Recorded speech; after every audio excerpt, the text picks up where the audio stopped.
हो चुका आगाज रण का, युग बदलने की तैयारी, जीत उसी की होगी जिसका संघर्ष है जारी। दोस्तों आप सभी का टॉपर्स क्लासेज के इस YouTube चैनल पर दिल खोलकर स्वागत है।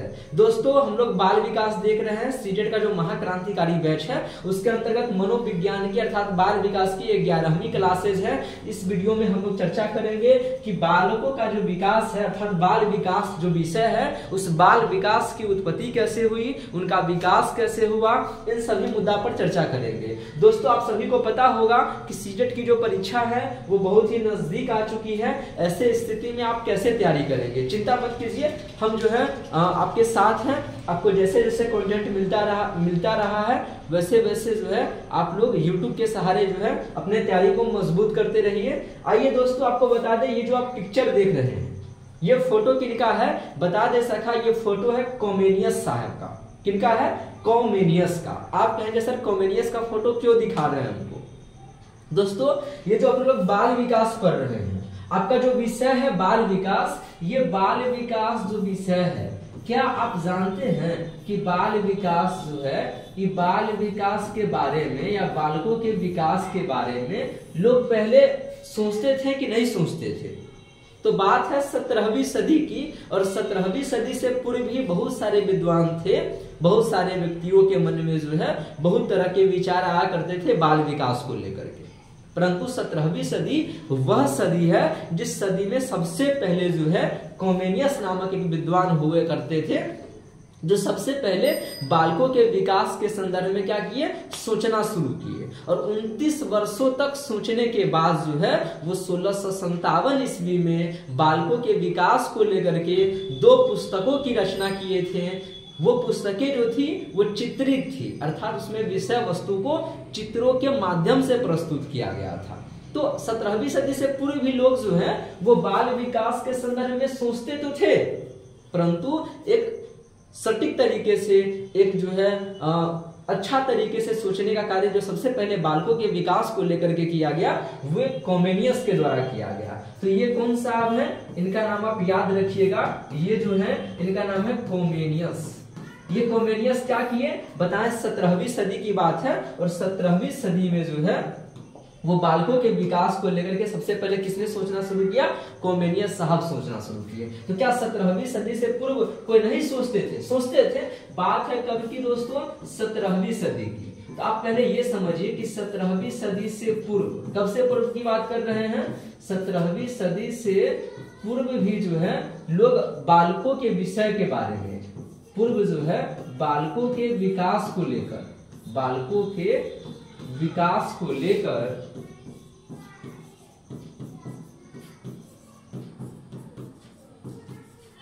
लोग क्या करते थे? सोचते थे। लोग सोचते थे, परंतु 17वीं सदी में, किस सदी की बात कर रहे हैं? 17वीं सदी की। परंतु 17वीं सदी में जो है क्या हुआ? 17वीं सदी में एक विद्वान हुए, उस विद्वान का नाम क्या बताएं? कॉमेनियस। ये कॉमेनियस साहब जो हैं, ये कॉमेनियस साहब क्या किए? कॉमेनियस ने बालकों के विकास को लेकर सोचना क्या किया? शुरू किए। बालकों के विकास के संदर्भ में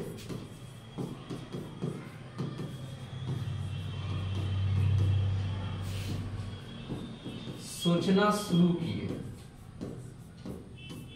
और आपको बता दें कितना वर्ष तक सोचे?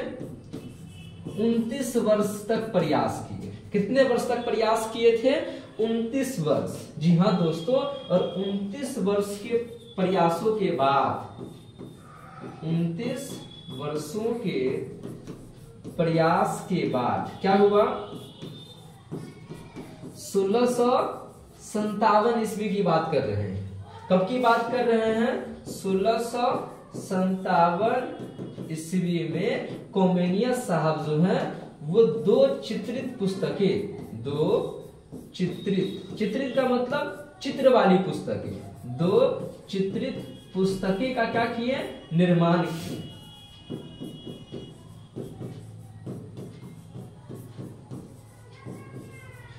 और इस पुस्तक में जो है विषय वस्तु को चित्रों के द्वारा जो है दर्शाया गया था। तो आपको क्या बताएं कि 17वीं सदी से पूर्व भी जो है लोग बालकों के विकास के बारे में सोचा करते थे, परंतु सर्वप्रथम अगर कोई पूछे कि बालकों के विकास को लेकर के सोचना कौन शुरू किए, तो कॉमेनियस साहब। कॉमेनियस साहब क्या किए, बालकों के विकास को लेकर के सोचना शुरू किए कि बालक का विकास कैसे होता है, बालकों का विकास अच्छा तरीके से कैसे किया जा सकता है। और आपको बता दें कि ये जो है 29 वर्ष तक प्रयास करते रहे और 29 वर्षों के प्रयास के बाद कॉमेनियस साहब को लगा कि अगर बालकों का वास्तव में विकास करना चाहते हैं, बालक को वास्तव में चाहते हैं कि बालक विषय वस्तु को समझे, विषय वस्तु को सीखे, तो बालकों को सिखलाने के लिए जो पुस्तकें होनी चाहिए वो चित्रित पुस्तकें होनी चाहिए। इसीलिए कॉमेनियस साहब क्या किए, 1657 ईस्वी में जो है 2 पुस्तक का निर्माण किए और वो 2 पुस्तकें जो है उनमें विषय वस्तु को जो है चित्रों के द्वारा क्या किया गया था, प्रस्तुत किया गया था। किनके बारे में बताएं, कॉमेनियस साहब के बारे में बताएं। अब ये 17वीं सदी की बात हुई, फिर 18वीं सदी में क्या हुआ, आइए देखते हैं। आप पहले ये समझिए दोस्तों कि 18वीं सदी में अगर आप एंट्री कीजिएगा तो 18वीं सदी में आप देख रहे होइएगा एक विद्वान आपको नजर आ रहे होंगे। ये विद्वान कौन है, ये विद्वान का नाम है पेस्टालॉजी। 18वीं सदी की बात कर रहे हैं। 18वीं सदी में क्या हुआ कि ये पेस्टालॉजी साहब जो है, आपको बता दें पेस्टालॉजी साहब कहाँ के रहने वाले थे, ये जर्मनी के विद्वान हैं और इनका नाम क्या है सखा, इनका नाम है पेस्टालॉजी। क्या नाम है, पेस्टालॉजी या पेस्टोलॉजी कह लीजिए। जर्मनी के रहने वाले थे पेस्टोलॉजी या पेस्टालॉजी साहब। ये क्या किए, ये जो है इनका एक पुत्र था, इनका एक बालक था। ये बालक देख रहे होइएगा, छोटा सा नन्हा सा मुन्ना सा एक बालक। इन बालक जो है, ये बालक जो है 3.5 वर्ष का था। कितने वर्ष का था, 3.5 वर्ष का था। तो ये सोच रहे थे कि बालक का विकास कैसे होता है, बालकों के विकास को कैसे समझा जाए। इसलिए पेस्टालॉजी जो कि जर्मनी के रहने वाले थे, वो क्या किए, अपने 3.5 वर्षीय बालकों के ऊपर ही क्या किए, अध्ययन करना जो है शुरू कर दिए। और 3.5 वर्षीय बालक आप देख रहे होइएगा यहाँ फोटो, ये कॉमेनियस साहब है और ये जो बालक आप देख रहे हैं ये इनका बालक है 3.5 वर्ष का। इन्हीं 3.5 वर्ष के बालक पर जो है अपना अध्ययन करना शुरू कर दिए और अध्ययन करते करते जो है 1774 ईस्वी में, कब की बात कर रहे हैं, फिर 1774 ईस्वी में क्या किए, ये कॉमेनियस साहब जो हैं, सॉरी ये जो पेस्टालॉजी साहब है, वो क्या किए, ये एक पुस्तक लिखे। क्या लिखे, एक पुस्तक लिखे। उस पुस्तक का नाम आपको बता देते हैं सखा, पुस्तक का नाम था बेबी बायोग्राफी। क्या नाम था पुस्तक का, बेबी बायोग्राफी। तो आपसे पूछे बेबी बायोग्राफी पुस्तक के लेखक कौन है, पेस्टालॉजी साहब हैं। ये कब लिखे बेबी बायोग्राफी, 1774 ईस्वी में। और इस बेबी बायोग्राफी में जो पेस्टालॉजी साहब हैं वो अपने 3.5 वर्षीय बालक के जो है जीवन लीलाओं का क्या किए, वर्णन किए। तो आपको क्या बताएं कि बाल विकास के संदर्भ में ही हम लोग बातचीत कर रहे हैं और बाल विकास के संदर्भ में ही अगर देखा जाए तो बात कर रहे हैं किस सदी की, 18वीं सदी की। किस सदी की बात कर रहे हैं, 18वीं सदी की। और 18वीं सदी में जो विद्वान हुए उस विद्वान का नाम क्या बताएं, पेस्टालॉजी। पेस्टालॉजी, ये पेस्टालॉजी जो है 18वीं सदी में, ये जो पेस्टालॉजी जो कि कहाँ के विद्वान थे, जर्मनी के विद्वान थे। 18वीं सदी में पेस्टालॉजी कहाँ के रहने वाले थे, जर्मनी के रहने वाले थे। ये पेस्टालॉजी जी क्या किए, तो पेस्टालॉजी ने अपने कितने वर्षीय बालक की बात कर रहे थे हम लोग, देखिए बताए ना, ये बालक 3.5 वर्ष का था। तो अपने जो है वो 3.5 वर्षीय, कितना वर्षीय, 3.5 वर्षीय बालक के या बालक का जो है अध्ययन करना क्या कर दिए, प्रारंभ कर दिए। अध्ययन करना प्रारंभ कर दिए, प्रारंभ कर दिए।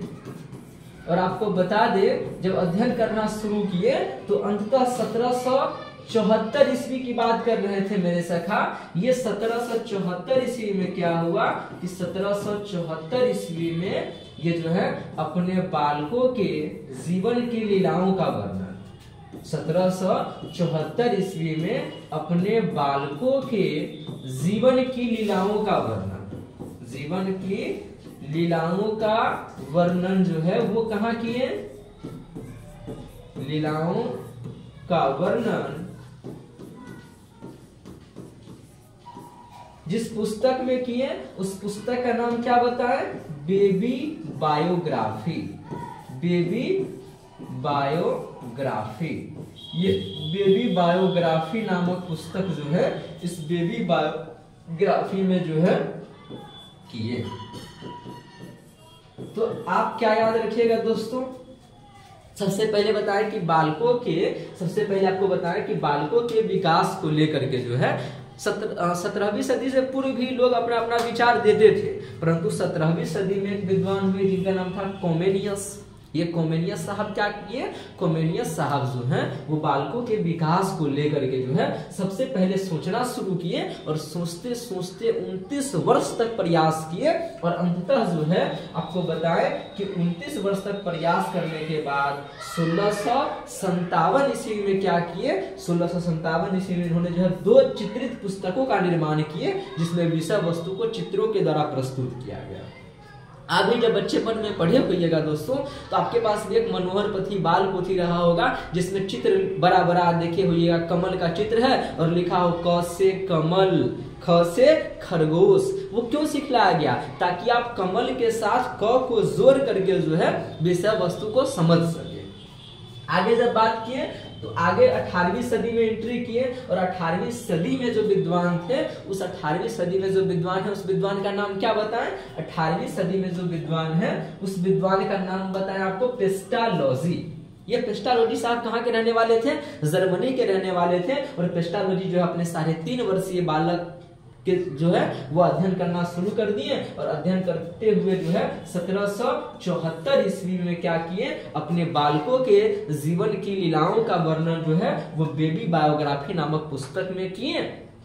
और आपको बता दे यही जो पेस्टालोजी साहब हैं, यही पेस्टालोजी साहब जो बेबी बायोग्राफी में अपना विचार दिए थे, इसी के परिणाम स्वरूप क्या हुआ कि बाल मनोविज्ञान का जन्म। आगे चल के क्या हुआ कि इन्हीं पुस्तक जो है बेबी बायोग्राफी, इसी पुस्तक के कारण आगे चल के बेबी बायोग्राफी पुस्तक के कारण ही जो है वो बाल मनोविज्ञान का जन्म हुआ। इसलिए बाल मनोविज्ञान का जनक कोई पूछे किसे कहा जाता है तो आप कहिएगा पेस्टालोजी को ही कहा जाता है। ये जो पेस्टालोजी साहब है इसी को क्या बोलते हैं? इसी को बोलते हैं बाल मनोविज्ञान का जनक। इनको क्या बोलते हैं? बाल मनोविज्ञान का अगर जनक कोई पूछे मेरे सखा तो बाल मनोविज्ञान का जनक किसे कहा जाता है? पेस्टालोजी को कहा जाता है। क्यों कहते हैं पेस्टालोजी को बाल मनोविज्ञान का जनक? क्योंकि पेस्टालोजी जो है वो अपने 3.5 वर्षीय बालक पर जो अध्ययन किए और उन्हीं के द्वारा जो है एक पुस्तक लिखा गया जिस पुस्तक का नाम बेबी बायोग्राफी था। इसी पुस्तक के कारण जो है वो बाल मनोविज्ञान की शुरुआत हुई। इसलिए बाल मनोविज्ञान का जनक किसे कहते हैं? पेस्टालोजी को कहते हैं। आइए आगे की चर्चा करते हैं। आपको बताते हैं सखा कि सर्वप्रथम हुआ क्या था। तो देखिए सखा, सर्वप्रथम अगर बात करें तो आप सर्वप्रथम ये समझिए कि बेबी बायोग्राफी के माध्यम से, किसके माध्यम से? सर्वप्रथम बाल विकास को लेकर, किसको लेकर? सर्वप्रथम बाल विकास को लेकर, सर्वप्रथम बाल विकास को लेकर जो विचार बेबी बायोग्राफी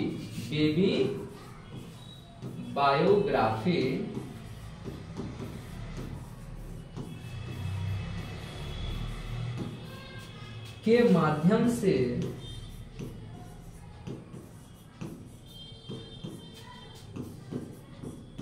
आगे बढ़ा, उसी के परिणाम स्वरूप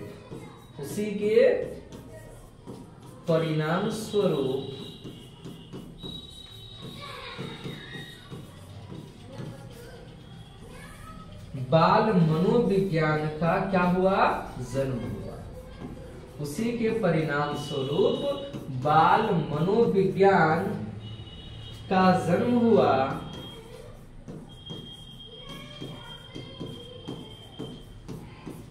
इसीलिए बाल मनोविज्ञान का जनक,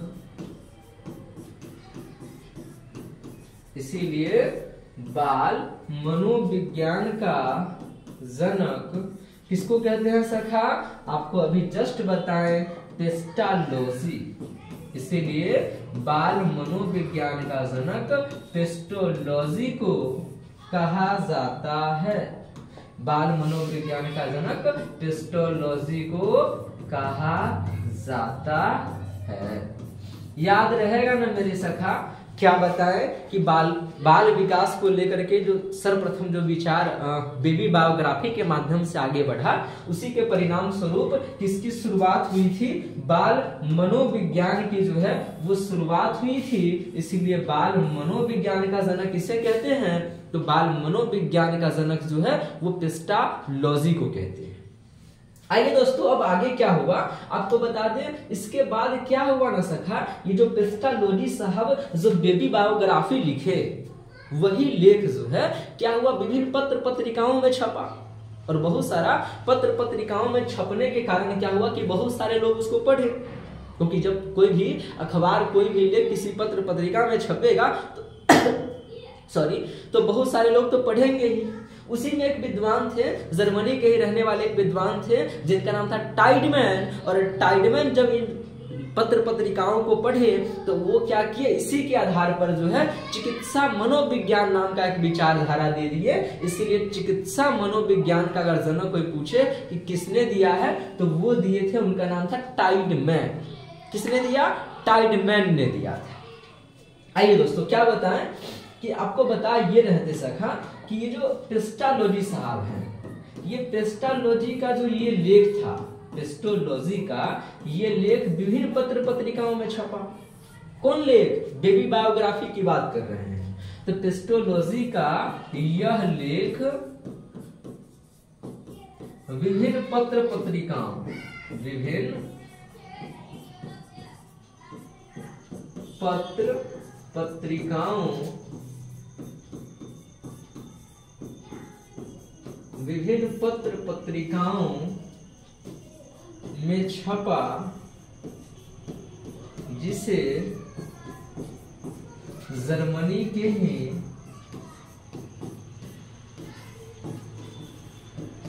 एक बच्चों के डॉक्टर, एक बच्चों के डॉक्टर टाइडमैन, क्या नाम बताएं सखा? टाइडमैन नाम याद रखिएगा। ये टाइडमैन जो है क्या किए? टाइडमैन साहब जो हैं वो पढ़े। टाइडमैन ने पढ़ा एवं चिकित्सा मनोविज्ञान की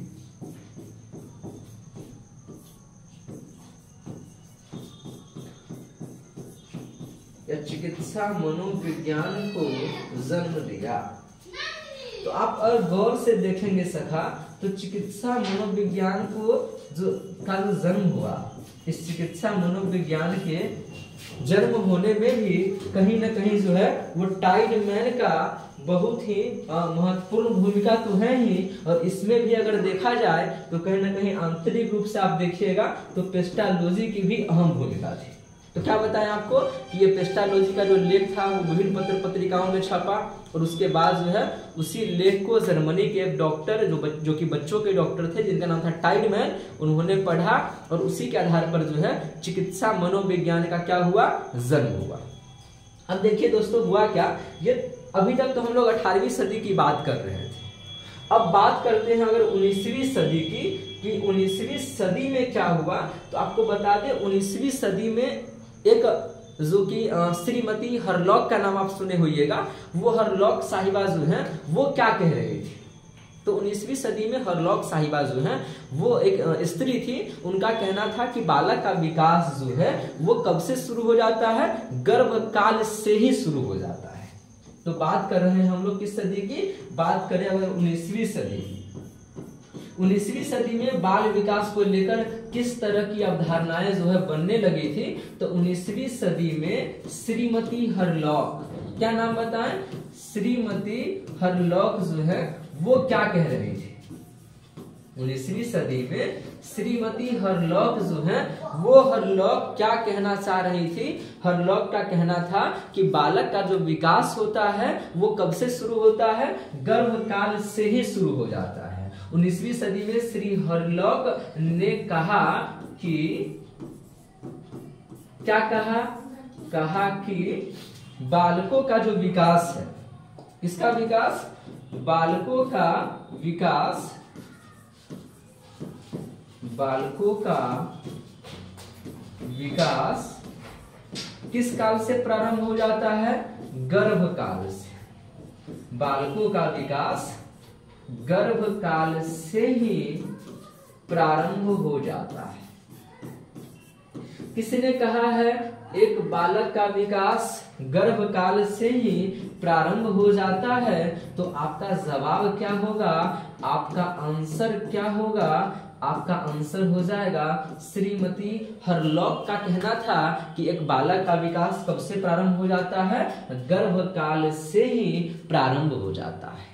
अब देखिए बहुत सारे बच्चों के मन में ये डाउट बना रहता है कि सर एक बाल मनोविज्ञान है, एक बाल विकास है, दोनों में अंतर क्या है? आप ये बताइए कि बाल विकास किसको कहते हैं और बाल मनोविज्ञान किसको कहते हैं? ये बहुत ही डाउटफुल क्वेश्चन है सखा, लेकिन आपको जो है कोई डाउट बचेगा नहीं, क्योंकि आप बिल्कुल भी चिंता मत कीजिए। आप जो है क्या जानते हैं कि बाल मनोविज्ञान किसको कहते हैं और बाल विकास किसे कहते हैं? अगर जानते हैं तो कमेंट बॉक्स में कमेंट करके बताइए, नहीं तो हम तो हैं ही, हम अभी आपको बता देते हैं कि बाल मनोविज्ञान किसको कहते हैं और बाल विकास किसको कहते हैं। आइए एक बार जरा ध्यान से देखिएगा, सब कुछ आपका स्पष्ट हो जाएगा कि बाल मनोविज्ञान किसको कहेंगे और बाल विकास किसको कहेंगे। देखिए एक बार पहले ध्यान से सुनिए। जन्म के बाद की अवस्था, जन्म के बाद की अवस्था का मतलब समझ रहे हैं सखा? आप बिल्कुल भी घबराइए मत, आपको सभी अवस्था जो है हम पढ़ाएंगे। अब बाल विकास का सीटेट का जो भी विषय है उसमें आपको कहीं से कोई तकलीफ नहीं होगा। दोस्तों जब बालकों के विकास का जो है हम लोग अध्ययन कर रहे हैं और उसमें बालक के विकास को पढ़ने के क्रम में हम लोग जो है अगर जन्म के बाद की अवस्था से पढ़ रहे हैं, जन्म से पहले की भी कुछ अवस्था होती है, जैसे गर्भावस्था जन्म से पहले की अवस्था है। जब बालक मां के गर्भ में 9 माह तक रहता है उस अवस्था को बोलते हैं गर्भावस्था। लेकिन जब हम बालकों का अध्ययन जन्म के बाद की अवस्था बोले तो शैशवा अवस्था से करना शुरू कर देते हैं तो वो बाल मनोविज्ञान हो जाता है। लेकिन एक बालक का अध्ययन अगर हम जन्म पूर्व की अवस्था, जन्म पूर्व की अवस्था बोले तो गर्भावस्था से ही बालक का अगर अध्ययन करना शुरू कर दे तो वो बाल मनोविज्ञान न कहला करके क्या कहलाएगा? बाल विकास कहलाएगा। दोस्तों क्या बताएं, एक नोट है, ये नोट आप हमेशा याद रखेंगे। इसी नोट के जरिए जो है आपको कभी भी कंफ्यूज नहीं होइएगा, आप कंफ्यूजन की स्थिति नहीं बनेगी कि बाल विकास क्या है और बाल मनोविज्ञान क्या है। देखिए दोस्तों जब एक बालक का अध्ययन, क्या बता रहे हैं जरा ध्यान से देखिएगा एक बार, कि जब एक बालक का अध्ययन, जब एक बालक का अध्ययन, जब एक बालक का अध्ययन, अध्ययन मतलब समझ रहे होइएगा सखा, उसके बारे में पढ़ना, वर्णन करना। जब एक बालक का अध्ययन जन्म के बाद की अवस्था, जन्म के बाद की अवस्था, जन्म के बाद की अवस्था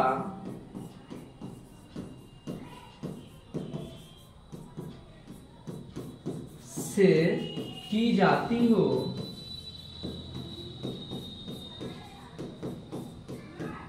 तो उसे क्या कहेंगे? तो उसे कहेंगे बाल मनोविज्ञान। तो उसे बाल मनोविज्ञान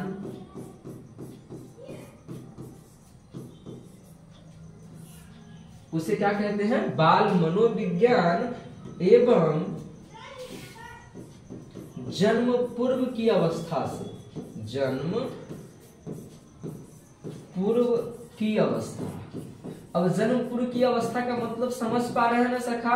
ये जन्म पूर्व की अवस्था बोले तो गर्भावस्था से ही बात कर रहे हैं। एवं जन्म पूर्व की अवस्था से बालकों का अध्ययन, बालकों का अध्ययन क्या कहलाएगा? जी हाँ मेरे सखा, क्या कहलाएगा? बाल विकास कहलाएगा। क्या कहलाएगा? बाल विकास। बाल विकास कहलाता है। क्या कहेंगे सखा? बाल विकास कहलाता है। देखिए दोस्तों, मेरे ख्याल से आपका अब ये डाउट क्लियर हो गया होगा कि बाल मनोविज्ञान क्या होता है और बाल विकास क्या होता है। दोनों में एक बेसिक सा अंतर है कि जब बालक का अध्ययन हम लोग अगर बालक का अध्ययन मान लीजिए जन्म के बाद की अवस्था से कर रहे हैं, जन्म के बाद की अवस्था बोले तो शैशवावस्था से अगर बालक का अध्ययन कर रहे हैं तब तो वो बाल मनोविज्ञान कहलाएगा। देखिए, जब एक बालक का अध्ययन जन्म पूर्व की अवस्था से कर रहे हैं, जन्म पूर्व की अवस्था का मतलब हो गया कि आप उसका अध्ययन जो है वो गर्भावस्था से ही करने लगे, तब वह बाल मनोविज्ञान नहीं कहला करके क्या कहलाता है? बाल विकास कहलाता है। आप इसका स्क्रीनशॉट लीजिए, फिर आगे की जो है हम लोग चर्चा करते हैं।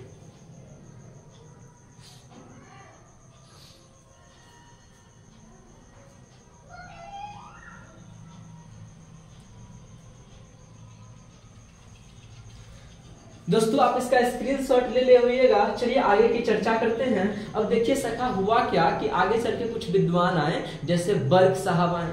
तो बर्ग साहब का क्या विचार था? एक क्रो एंड क्रो साहब आए, उनका क्या विचार था? देखिए, बर्ग का कहना था कि जन्म पूर्व की अवस्था से लेकर के परिपक्व अवस्था तक का अध्ययन क्या कहलाता है? बाल विकास कहलाता है। मतलब हम लोग थोड़ा सा बाल विकास की परिभाषा की जो है वो अगर चर्चा कर लेंगे तो और भी क्या होगा? बेहतर होगा। आइए हम लोग थोड़ा सा बाल विकास जो है उसकी परिभाषा की चर्चा करते हैं। हम लोग क्या पढ़ रहे हैं? थोड़ा सा दोस्तों बाल विकास की परिभाषा को देख लेते हैं। बस दो परिभाषा देख लीजिए बाल विकास की। तो बाल विकास की और परिभाषा की बात करें कि बाल विकास का परिभाषा पूछ लिया जाए तो क्या लिखा जाए, या फिर कौन कौन से परिभाषा है जो बाल विकास का जो है वो आपको एग्जाम में देखने को मिल सकता है। देखिए सखा, बाल विकास की जो परिभाषा है ना उसमें हम लोग दो परिभाषा पे बस चर्चा करेंगे। देखिए, जो सबसे पहला परिभाषा ले रहे हैं वो किनका है? सबसे पहला ले रहे हैं बर्ग साहब का। किनका ले रहे हैं? जी हाँ दोस्तों, ये बर्ग साहब जो हैं वो क्या बता रहे थे? किसकी परिभाषा?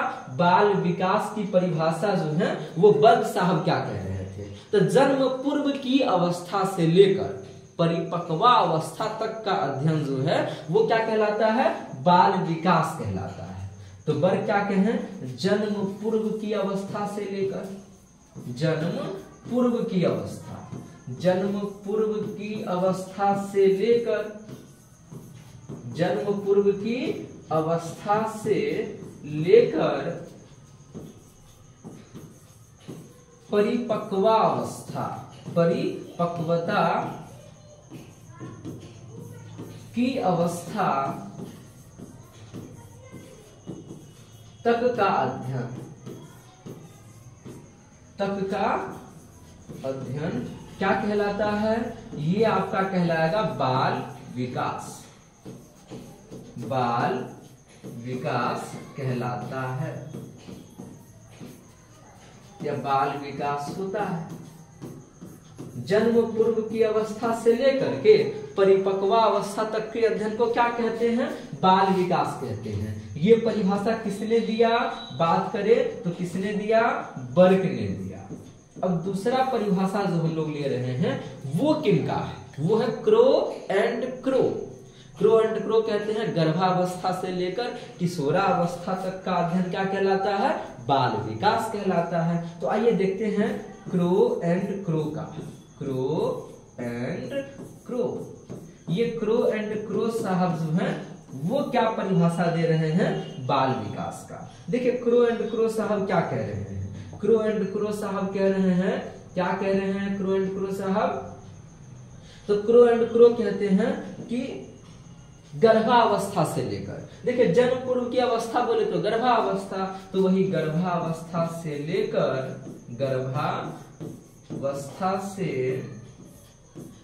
लेकर किशोरावस्था, गर्भावस्था से लेकर किशोरावस्था तक का अध्ययन क्या कहलाता है? अध्ययन ही क्या कहलाएगा? जी हाँ मेरे सखा, बाल विकास कहलाता है। क्या कहलाता है? बाल विकास कहलाता है। हम लोग बाल विकास की जो है वो दो परिभाषाओं पर जो है वो चर्चा किए। एक वर्ग के हिसाब से, वर्ग कह रहे थे जन्म पूर्व की अवस्था से लेकर परिपक्वा अवस्था तक का अध्ययन क्या कहलाता है? बाल विकास कहलाता है। और बात किए क्रो एंड क्रो का, क्रो एंड क्रो कह रहे थे गर्भावस्था से लेकर किशोरावस्था तक का अध्ययन क्या कहलाता है? बाल विकास कहलाता है। तो हम लोग बाल विकास की जो परिभाषा है उस पर भी क्या कर लिए? चर्चा कर लिए। आइए दोस्तों थोड़ा सा आगे बढ़ते हैं और आगे जो हम लोग चर्चा करते हैं वो बात करते हैं अमेरिका के दृष्टिकोण से। अगर देखिए तो आपसे पूछे कि बाल विकास आंदोलन का जनक किसको कहते हैं? दोस्तों हम क्या पूछ रहे हैं कि जैसे बाल मनोविज्ञान का तो समझ गया पेस्टालोजी है, लेकिन बाल विकास आंदोलन का जनक किसको बोलते हैं? तो स्टेनली हॉल को माना जाता है। किसको माना जाता है? स्टेनली हॉल को माना जाता है। क्यों? क्योंकि अमेरिका में जो है वो अमेरिका में बाल विकास आंदोलन की शुरुआत किसने किया था? स्टेनली हॉल के द्वारा किया गया था। तो आप एक लाइन में बस क्या याद रखेंगे कि अमेरिका में बाल विकास आंदोलन का जनक किसको कहा जाता है? स्टेनली हॉल को कहा जाता है। दोस्तों यहाँ लिख देते हैं, आप याद रखिएगा कि अमेरिका में कहाँ की बात कर रहे हैं? अमेरिका में बाल विकास आंदोलन का जनक, बाल विकास आंदोलन, अमेरिका में बाल विकास आंदोलन का जनक किसको कहते हैं? Stanley hall. याद रखिएगा सखा, स्टेनली हॉल को माना जाता है। किनको माना जाता है? स्टेनली हॉल को माना जाता है। ठीक है सखा, अमेरिका में बाल विकास आंदोलन का जनक किसे माना जाता है? स्टेनली हॉल को माना जाता है। दोस्तों आप बताइए, जैसे दो क्वेश्चन आपसे पूछते हैं, आप बताइएगा एक बार कि बाल मनोविज्ञान का जनक किसको बोलते हैं? तो बाल मनोविज्ञान का जनक पेस्टालोजी को बोलते हैं। और बाल विकास आंदोलन का जनक किसको बोलते हैं? स्टेनली हॉल को बोलते हैं। आप क्वेश्चन समझ पा रहे हैं सखा? जैसे मान लीजिए हम नहीं होता तो नोट में यहाँ लिख ही देते हैं, हो सकता है आप कंफ्यूज हो जाइएगा और एग्जाम में गलत कर लीजिएगा, फिर तो दिक्कत है ना सखा। देखिए दोस्तों हम पूछ क्या रहे थे आपसे? आपसे बस ये पूछ रहे थे सखा, बस दो बातें पूछ रहे थे। पूछ ये रहे थे कि बताइए बाल मनोविज्ञान का जनक किसको कहते हैं? क्या पूछ रहे थे आपसे कि बाल मनोविज्ञान का जनक अगर पूछ ले कि बाल मनोविज्ञान का जनक किसको कहते हैं, तो आप क्या कहिएगा कि बाल मनोविज्ञान का जनक किसको कहेंगे? एक तो ये आप हमको बता दीजिए, और दूसरा आपसे ये पूछ रहे थे सखा कि ये बताइए बाल विकास आंदोलन का जनक किसको कहते हैं। दूसरा पूछ रहे थे बाल विकास आंदोलन, बाल विकास आंदोलन का जनक किसको कहते हैं? आंदोलन का एक तो बाल विकास बाल मनोविज्ञान का जनक और एक पूछ रहे थे बाल विकास आंदोलन का जनक। तो आपका आंसर क्या होगा ये बताइए, एक बार कमेंट करके जल्दी से बताइए कि बाल मनोविज्ञान का जनक किसको कहते हैं और बाल विकास आंदोलन का जनक किसे कहते हैं। Very good. देखिए बाल मनोविज्ञान का जनक जो है वो पेस्टोलॉजी को बोलते हैं। किसको बोलते हैं? बाल विकास बाल मनोविज्ञान का जनक जो है वो किसको बोलेंगे? पेस्टोलॉजी को बोलेंगे। ठीक है, पेस्टोलॉजी को क्या कहते हैं? बाल मनोविज्ञान का जनक। और बाल विकास आंदोलन का जनक किसको बोलते हैं? स्टेनली हॉल को बोलते हैं। किसको बोलते हैं? स्टेनली हॉल को किसका जनक बोलते हैं? बाल विकास आंदोलन का जनक बोलते हैं स्टेनली हॉल। इतना समझ में आया सखा? एक बात आपसे हम यही आपको बता देते हैं सखा, वो भी आपके काम का है, आप उसको भी हमेशा याद रखिएगा। दोस्तों अगर कोई आपसे ये पूछे, ये तो अमेरिका के संदर्भ में था, आप भारत के संदर्भ में ये बताइए सखा कि भारत देश में जो है बाल विकास या बाल मनोविज्ञान जो है उसकी शुरुआत कब हुई थी। अपने भारत देश की बात कर रहे हैं कि अपने भारत देश में बाल विकास जो है उसकी शुरुआत कब हुई थी। तो याद रखिएगा कि भारत देश में, किस देश की बात कर रहे हैं, अपने वतन की बात कर रहे हैं। तो भारत देश में अर्थात अपने देश में बाल मनोविज्ञान, किसकी बात कर रहे हैं, बाल मनोविज्ञान, या फिर इसी को आप ये समझ लीजिए बाल विकास, बाल मनोविज्ञान या बाल विकास की शुरुआत कब हुई, बताइए कब हुई, कमेंट कीजिए। अभी जस्ट बताएं सखा, कब हुई, 1930 ईस्वी में हुई, 1930 में हुई। 1930 ईस्वी में जो है वो भारत देश में बाल विकास या बाल मनोविज्ञान की शुरुआत जो है 1930 ईस्वी में हुई। याद रहेगा ना दोस्त, ये आपके बहुत काम का है। दोस्तों आज हम जो है आपसे जाते जाते एक प्रश्न पूछते हैं, उसका जवाब आप कमेंट बॉक्स में कमेंट करके बताइएगा। फिर जो है हम लोग नेक्स्ट जो है वहीं से क्लासेज अपनी शुरू करेंगे। दोस्तों आज के होमवर्क में क्वेश्चन ये है कि एक बालक के विकास में किसका योगदान होता है, और ऑप्शन आपका है वंशक्रम का, वातावरण का, वंशक्रम गुने वातावरण का, या इनमें से कोई नहीं। चलिए क्वेश्चन आपके सामने हम लिख ही देते हैं, क्या पता कहीं आप भूल जाइएगा। क्वेश्चन है एक बालक के विकास में, एक बालक के विकास में महत्वपूर्ण भूमिका है, महत्वपूर्ण भूमिका है।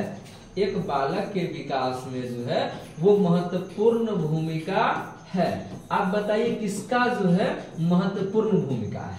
आपके ऑप्शंस जो हैं ये रहे, सबसे पहला ऑप्शन आपका रहा वंशक्रम, सबसे पहला ऑप्शन क्या दिए सखा, वंशक्रम। दूसरा ऑप्शन आपके सामने ये रहा वातावरण, ठीक है मेरे सखा। और तीसरा ऑप्शन आपके सामने ये रहा वंशक्रम गुने वातावरण। और चौथा ऑप्शन आपके सामने ये रहा कहा नहीं जा सकता, कहा नहीं जा सकता।